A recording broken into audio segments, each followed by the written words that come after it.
Hello everyone, I'm Kevin, otherwise known as Form BX257, here to bring you another vintage G.I. Joe toy review.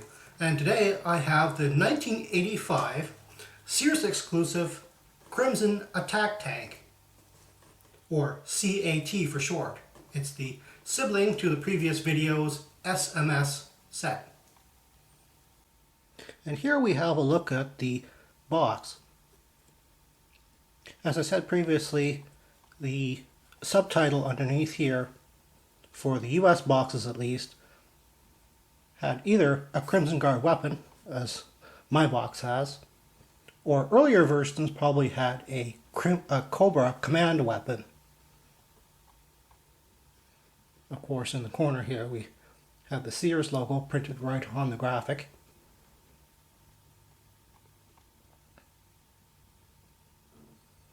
I don't know if this is coming out on the video or not, but the base box is not exactly white.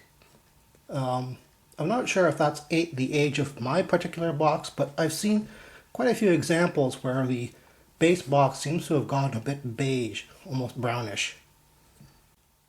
The C.A.T. is nothing more than a remold of the original 1982 and 1983 Mobat, just done in Crimson Guard colors.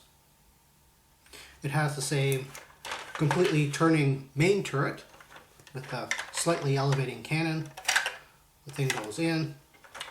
The command turret only turns about so much, and it's the same as the original, where the main turret you can pull it back, forward, and turn it left and right, and that controls the motorized function. Even the treads are basically the same color. They're not any darker than the original Mobat treads.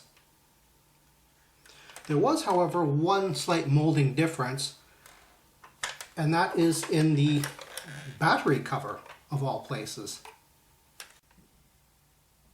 On the battery cover, we have some extra ridges here. Just comparing it to the original green Mobat, which is smooth. This winds up being the only way you can tell the difference between a black C.A.T. battery cover and one meant for this, the Canadian exclusive Consumers Distributing Cobra Motorized Tank, first issued in 1984. And because it was issued a year before the C.A.T., its battery cover is still smooth, just like the 1983 Mobat.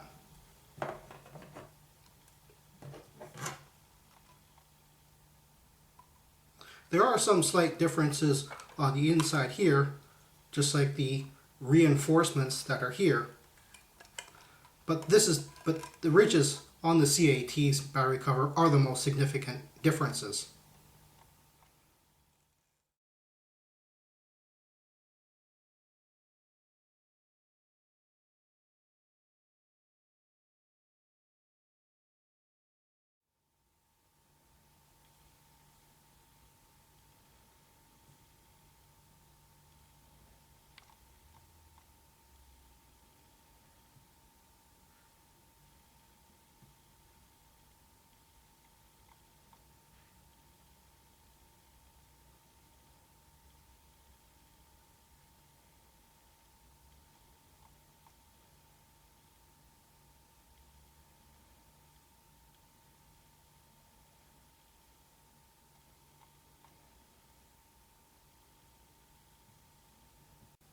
And here I have the C.A.T.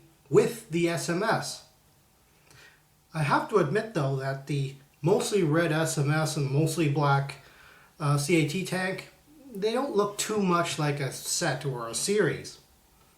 Curiously though, recently there was a KB Toys exclusive which called their tank a C.A.T. 2.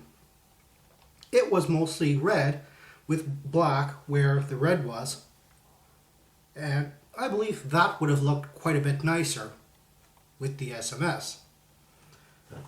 I think, however, the C.A.T looks just fine, flanked by a couple of regular HISS tanks.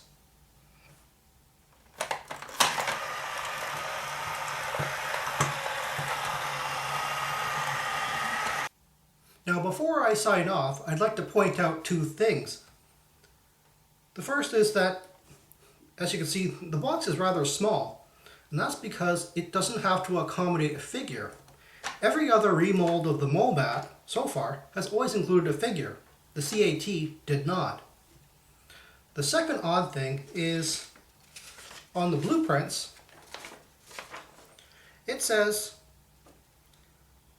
SDE2 1800 horsepower turbine engine. However, the sticker, as well as the box, says V12 turbo 1200 horsepower. I kind of wonder whether that's a sort of jab at the auto industry rather than an honest mistake. Well, thank you for watching my video, and I'll see you next time with the next vintage G.I. Joe toy review.